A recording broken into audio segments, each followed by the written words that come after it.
সকালবেলা এসেছি। কোন থেকে দাঁড়িয়ে আছো? আমি তো নমস্কার ডাক্তার। নমস্কার ডাক্তার। Good morning sir.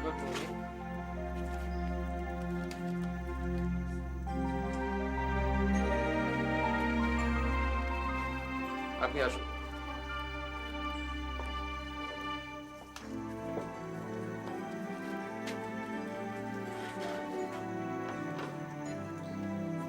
নীলমণি মণ্ডল, নীলমণি মণ্ডল কে আছেন? ভেতরে যান।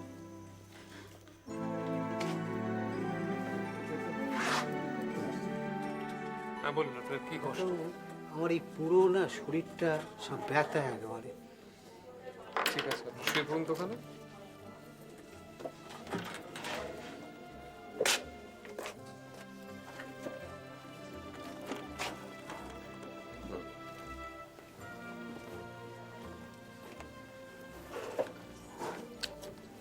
ঠিক আছে, দেখি একটু পাটা তো বাবা, তো জল হয়েছে মনে হচ্ছে। দেখি একটু ওপাশ ফিরে শুনুন।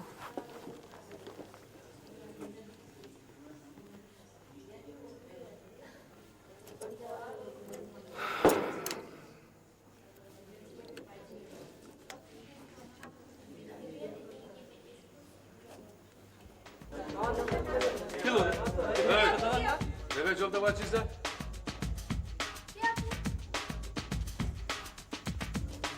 কি হলো? আরে লাইনে আসুন, লাইনে আরে আসুন। বাবা, আমি আগেও ডাক্তারবাবুকে দেখিয়েছি, কিচ্ছু ঘাবড়া। স্যার, নমস্কার ডাক্তার। কি চাই আপনার?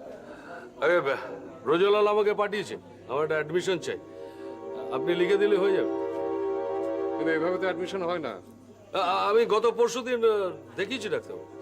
কিন্তু গত পরশুদিন আমি ছিলাম না। আপনি ছিলেন না? না। তাহলে অন্য কেউ ছিল হয়তো, আমার ঠিক মনে নেই। আপনার টিকিট কোথায়?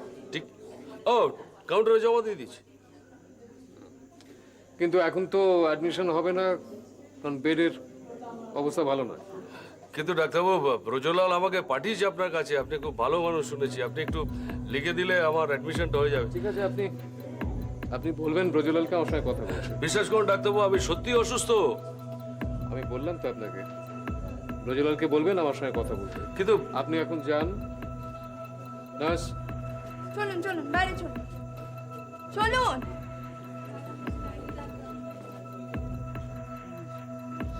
এই সমস্ত জায়গায় আছে।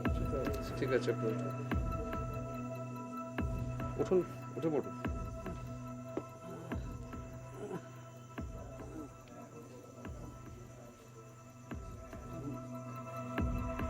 মনে হচ্ছে কোনো নতুন প্ল্যান।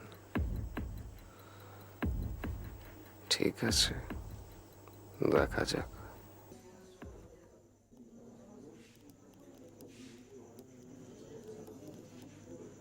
এই যে আপনার পা ফোলাটা, এটা কতদিন ধরে হচ্ছে? তা প্রায় মাসখানেক হচ্ছে। মাসখানেক হবে। আপনার পেছাব হচ্ছে ঠিক মতো? হ্যাঁ, হুম, হ্যাঁ, দিনে কবার? দিনে দুবার কি তিনবার। পেছাবের রংটা কি একটু লালচে মতো? হ্যাঁ ডাক্তার।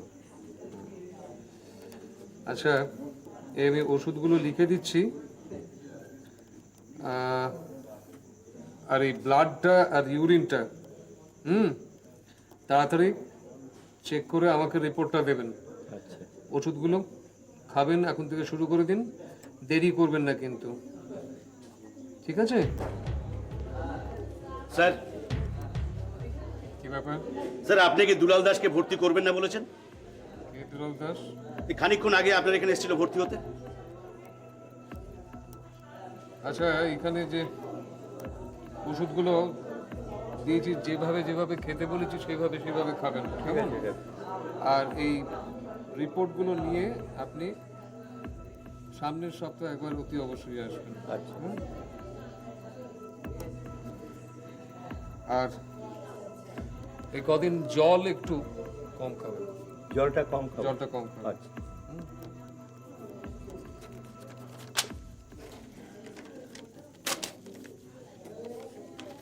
আসি ডাক্তারবাবু, নমস্কার। আসুন। হ্যাঁ বলো। হ্যাঁ স্যার, বলছিলাম যে আপনি নাকি দুলাল দাসকে ভর্তি করবেন না বলেছেন। কে দুলাল দাস? খানিকক্ষণ আগে আপনার এখানে এসেছিল ভর্তি হতে। ও, স্যার স্যার আমরা এই হসপিটালে পুরনো স্টাফ, আমাদের আত্মীয় স্বজন কি কোনো রকম ফেসিলিটি পেতে পারে না? দুলাল দাস তোমার আত্মীয় নাকি? হ্যাঁ স্যার। স্যার একটা ব্যাপার দেখুন স্যার, আমাদের সিনহা সাহেব কিন্তু আমায় কখনো ফেরান না। তাহলে ডক্টর সিনহা এলে ওনাকে দেখিও। নেক্সট। স্যার স্যার এটা কিন্তু একটা অন্যায় কথা বলে ফেলেছে। সিনহা সাহেব এখন বাইরে আছেন, কবে ফিরবেন না ফিরবেন তার কোনো ঠিক নেই। এর মধ্যে পেশেন্ট যদি মারা যায় তার জিম্বাদার কে হবে স্যার?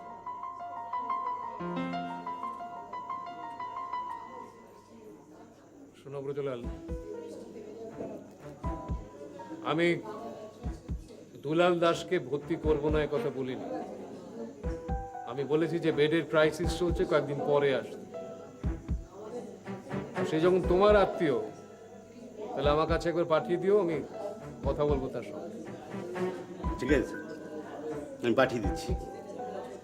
কিন্তু দেখবেন স্যার যাতে ভর্তিটা ঠিক হয়, প্লিজ।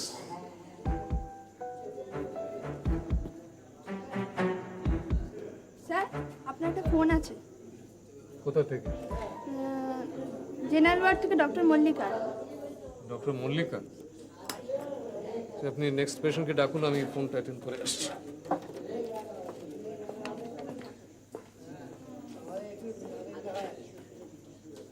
শ্যামসুন্দর পাত্র, শ্যামসুন্দর পাত্র। এর একটা বিহিত আপনাকে করতেই হবে স্যার। এটা সরকারি হাসপাতাল, কোনো পেশেন্টকে অপমান করার অধিকার ওনার নেই। তো তুমি আমার কাছে এসছে কেন? সুপারের কাছে যাও, তিনি যা করার করবে। আমি গিয়েছিলাম, উনি চেম্বারে নেই, তাই আমি আপনার কাছে এসেছি। যদিও আমি খুব ভালো করে জানি যে ওই ডাক্তারের এগেনস্টে আপনি কোনো কথাই বলবেন না। জানুই যদি, তাহলে এসছো কেন আমার কাছে? এসছি এ কারণেই যে এই ব্যাপারে একটা হেস্তনেস্ত না করে আমি ছাড়বো না। একটা ডাক্তার পেশেন্টকে অপমান করে সারা হসপিটালের বদনাম করবে, আর আমরা মুখ বুজে সহ্য করবো স্যার? বদনাম? তুমিও দেখি এই হাসপাতালের সুনাম বদনাম নিয়ে আজকাল মাথা ঘামো, হ্যাঁ? কেন স্যার? সেটাও কি আপনার আর ওই ডক্টর নক্ষত্রের একচেটিয়া নাকি? এতদিন তো আপনারা দুজনে মিলে ব্রজলালের দোষ ধরার জন্য একেবারে আদা জল খেয়ে লেগেছিলেন। স্যার এবার এবার চোখ দুটো নিজেদের দিকে ঘোরান। তুমি এখন যাও ব্রজলাল। যাব, তার আগে আপনি এই ব্যাপারে কি ভাবছেন সেটা বলুন স্যার। বললাম তো, একটা পেশেন্টকে ভর্তি করা না করা নির্ভর করে যিনি তাকে দেখেছেন তার ডিসক্রিপশনের ওপরে। ও, আর পেশেন্টকে ধরে ধরে অপমান করাটাও কি ডাক্তারের এখতিয়ারের মধ্যে পড়ে স্যার? তুমি সেটা সুপার সাহেবের কাছে গিয়ে জানাও। স্যার একটা পরিষ্কার কথা শুনুন, এই হাসপাতালে আমরা অনেক দিনের স্টাফ, আমাদের আত্মীয় স্বজনরা ভর্তির ব্যাপারে কিছু সুযোগ সুবিধা পেয়ে থাকে। হ্যাঁ স্যার, পেয়ে থাকে। আর উনি এসে সেটা হঠাৎ দুম করে বন্ধ করে দেবেন? দুলাল দাস তোমার কে হন? দুলাল দুলাল দাস আমার আত্মীয়। কেন স্যার? সুপার সাহেব এলে তার সঙ্গে এ ব্যাপারে কথা বলে নিও। আমি এখন ব্যস্ত আছি, তুমি যেতে পারো। ব্যস্ত? স্যার আমার পেশেন্ট আর ভর্তির ব্যাপারটাও কিন্তু খুব একটা কম জরুরি নয়। ঠিক আছে, আপনি যখন কিছু করতে পারবেন না, তখন আমার বিষয়টা ওই ইউনিয়নের কানে তুলতেই হবে। তোমার যা ইচ্ছে তাই করো। সুপার সাহেব যা করার করবেন, এ ব্যাপারে আমার কোনো এখতিয়ার নেই। তুমি যাও। যাচ্ছি স্যার। তবে একটা কথা আপনি শুনে রাখুন স্যার, আমার আত্মীয় ওই দুলাল দাসকে আমি ভর্তি করাবই। ডক্টর নক্ষত্রের ক্ষমতা নেই আটকানো। চলি স্যার।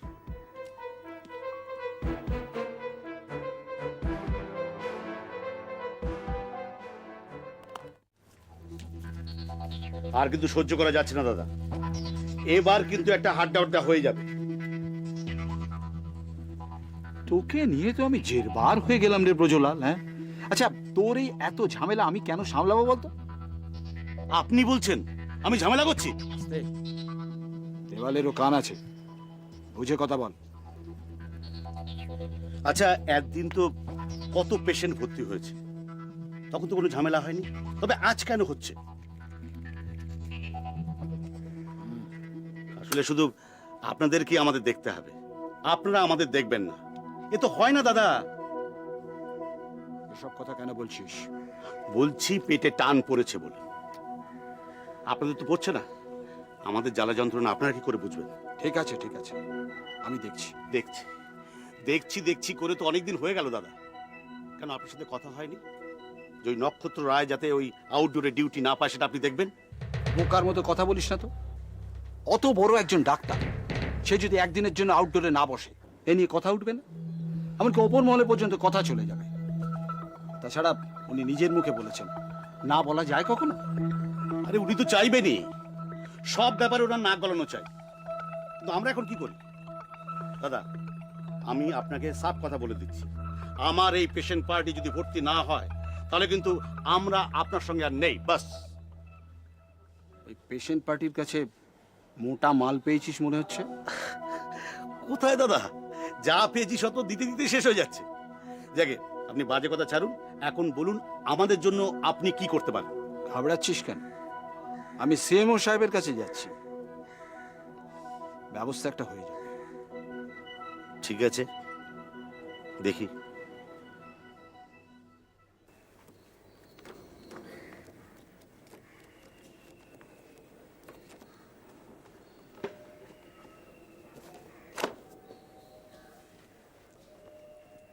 রত্না,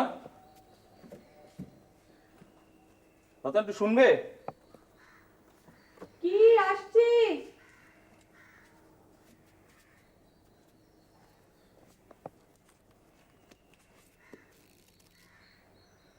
একটু এসো না।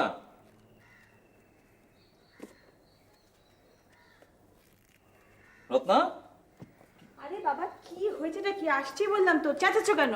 কি? এইখানে একটা প্রেসক্রিপশন রেখেছিলাম, একটু দেখো তো। কোথায় রেখেছিলি?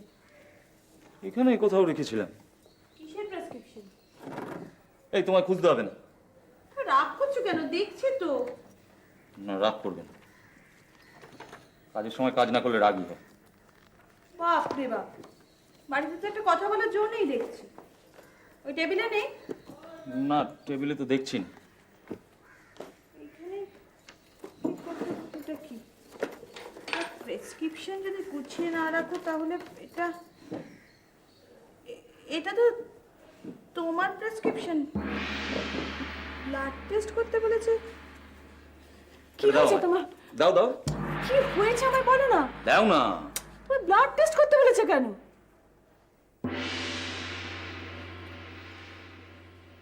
কারণ আছে।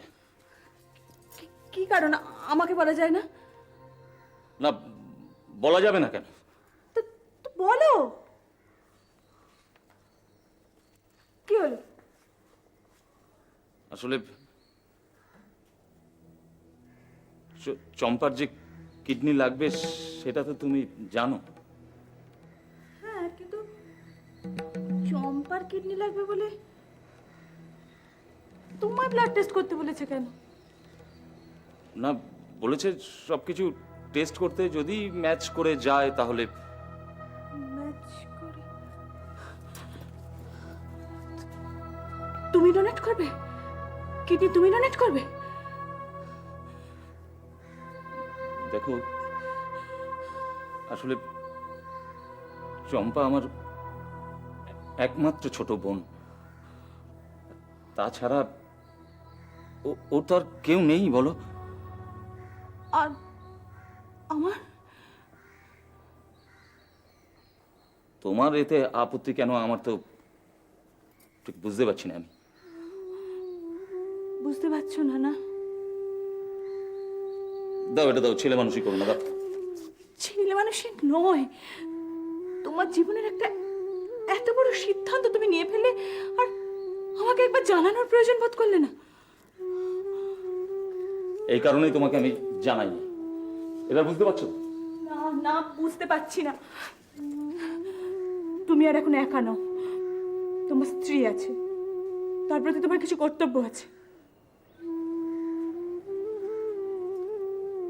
রত্না,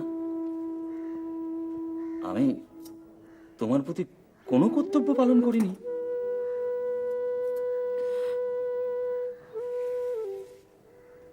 তোমার শরীরের একটা অংশ বাদ পড়ে যাচ্ছে, আর আমার তাতে কোনো ভূমিকা থাকবে না।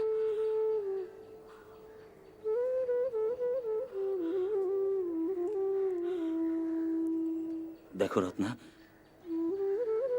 আসলে সবকিছু যদি ম্যাচ করে যেত তাহলে তো আমি তোমায় জানাতাম। আর তাছাড়া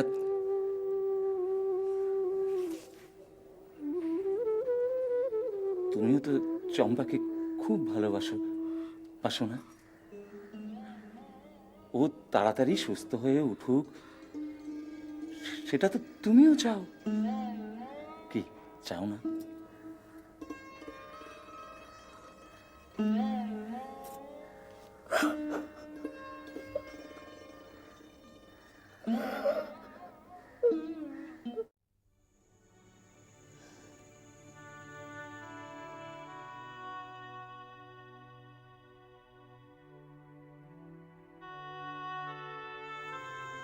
বৌদি, চা ঢালি।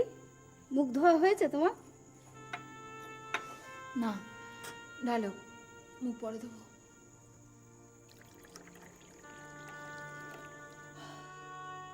ডাক্তারবাবু সারা রাত হাসপাতালে, মেয়েও মামার বাড়িতে রয়েছে। তুমি যেন কেমন ঢিলে ঢালা হয়ে যাচ্ছ বৌদি। শরীরটা কিরম ভার হয়ে আছে। কেন, শরীর খারাপ লাগছে? না রে, দিদিকে নিয়ে একটা বিচ্ছিরি স্বপ্ন দেখলাম।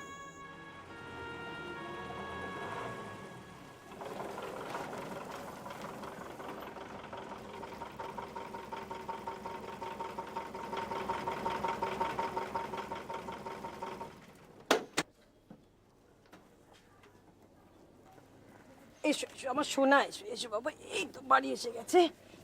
লক্ষ্মী সোনা, সাবধানে।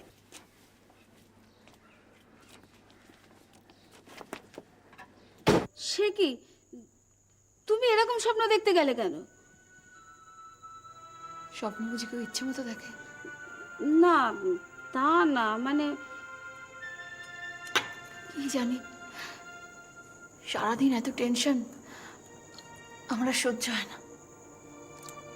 ভেতরে ভেতরে কি হচ্ছে কে জানে। না বৌদি, তোমার মতো এত শক্ত ধাতের বউ আমি দেখিনি। তুমি সবকিছু কত সহজে মেনে নিতে পারো। তুমি যদি ভেঙে পড়ো তাহলে চলবে কি করে?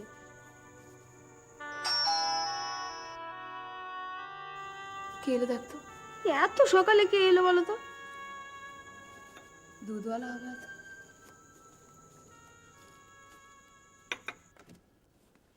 ও মা, দেখো কে এসেছে বৌদি। শুয়ে দিলে। কেন গো, কি হয়েছে? ওরে বাবারে, পরশুদিন থেকে না বলছিল গা হাত পায়ে ব্যথা, তো আমি মনে করলাম যে এত ছুটি করার অভ্যেস নেই, তাই জন্য হয়তো। কালকে সন্ধ্যা থেকে গাটা ম্যাচ ম্যাচ করছিল, রাত্রিরে একবারে হু করে জ্বর বেড়ে গেল। আমি না কোনো ঝুঁকি নিইনি জানিস, নক্ষত্রকে জিজ্ঞেস না করে আমি কোনো ডাক্তার টাক্তার দেখাইনি। দেখ না, নক্ষত্র কোথায় আছে এখন? হাসপাতালে? জানি না, একটা ফোন কর না ওকে, দেখ না। জানি না কি অবস্থা আছে। আপাতত একটা অ্যানালজেসিক দিয়ে দিই না? দেখ, একটুখানি গায়ে ঢাকা দিয়ে দাও না গো। কি আশ্চর্য, আজকেই একটা স্বপ্ন দেখলাম। আজকে এরকম একটা ঘটনা। আসুন। এখানে কেন ডেকে আনলেন জানতে পারি কি? হ্যাঁ, আপনাকে কয়েকটা কথা জিজ্ঞেস করার আছে। সেটা তো ওখানেই জিজ্ঞেস করতে পারতেন। না, ওখানে করা যেত না বলেই তো পেশেন্ট ছেড়ে আমাকে এখানে আসতে হলো। কেন? সমস্ত আউটডোরের পেশেন্টকে তো ওদের সামনেই জিজ্ঞেস করছিলেন যা যা জিজ্ঞেস কর। আমাকে আলাদা করে এখানে জিজ্ঞেস করছেন কেন? কারণ সব কথা তো এখানে বলা যাবে না। আপনি তো বিশেষ লোক, তাই আপনার জন্য বিশেষ ব্যবস্থা। দেখুন ডাক্তারবাবু, একজন পেশেন্টকে হ্যারাস করার কোন অধিকার আপনার নেই। শান্ত হন, শান্ত হন। আপনি যদি সত্যি অসুস্থ হন তাহলে এই উত্তেজনা কিন্তু আপনার শরীরের পক্ষে মোটেই ভালো নয়। তার মানে আপনি কি বলতে চাইছেন আমি অসুস্থ নই? আপনি সমস্ত আমার কাগজপত্র দেখেছেন? দরকার পড়ে না, কারণ ব্রজলাল যখন আপনাকে ভর্তি করবার জন্য উঠে পড়ে লেগেছে তখন কাগজপত্রে যে কোনো ফাঁক থাকবে না সেটা আমি জানি। এনিওয়ে, আপনি ব্রজলালের কিরকম আত্মীয় হন বলুন তো? কেন?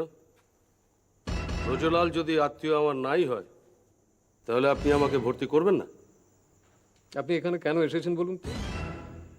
হসপিটালের বেডে শুয়ে থাকতে সেটা কেমন লাগে সেটা জানার জন্যে, না আপনার রোগের যাতে প্রপার ট্রিটমেন্ট হয় সেটার জন্য? দেখুন, আমি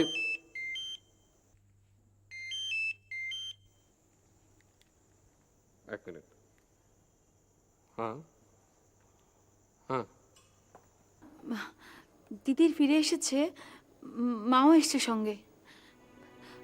আসলে ওর পরশু ফেরার কথা ছিল তো, কিন্তু ওর হঠাৎ শরীর খারাপ হয়ে গেছে বলে মা ওকে সঙ্গে করে নিয়ে এসছে। শরীর খারাপ হয়েছে? কি হয়েছে? একটু জ্বর হয়েছে আসলে। কত জ্বর? 102। তাহলে আপাতত একটা কালপল কিংবা ক্রসিং খাইয়ে দাও। হ্যাঁ খাইয়েছি, আমি এখন মাথা টাথা ধুয়ে দিয়েছি। হ্যাঁ এখনো ঘুমোচ্ছে। হ্যাঁ, বিকেলের মধ্যে যদি জ্বর না কমে তাহলে আমাকে ফোন করো, কেমন? শোনো, আজকে একটু তাড়াতাড়ি ফেরার চেষ্টা করো। আচ্ছা ঠিক আছে, আমি দেখছি। হ্যাঁ হ্যাঁ হ্যাঁ দেখছি। আচ্ছা ঠিক আছে।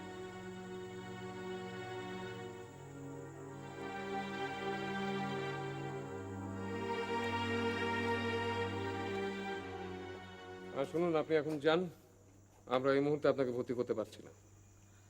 তার মানে আপনি আমাকে ভর্তি করবেন না? করব না এ কথাটা বলিনি, বলেছি ভর্তি করতে পারছি না। তার কারণ বেডের ক্রাইসিস আছে, ঠিক আছে? আচ্ছা ডাক্তারবাবু, আমি তাহলে বিনা চিকিৎসায় মারা যাব? আপনার ভয় নেই, আপনি এমন কিছু অসুস্থ নন। আমি প্রেসক্রিপশন লিখে দিচ্ছি, বাড়িতে যান, ওষুধগুলো কিনুন, খান, সেরে যাবেন। তার মানে আপনি বলছেন যে আমার সমস্ত দায় দায়িত্ব আপনি পরে নেবেন? কেন অযথা তর্ক করছেন? অযথা তর্ক করছেন কেন? আমি বলেছি আপনাকে ভর্তি করা যাচ্ছে না, অ্যান্ড দ্যাটস অল। যদি আপনার প্রয়োজন হয়, যদি আপনি মনে করেন প্রাইভেট হসপিটাল আছে, নার্সিং হোম আছে, সেখানে যান। আপনি বেড দেবেন না মানে? আপনি দেবেন না, আপনার বাপ দেবে।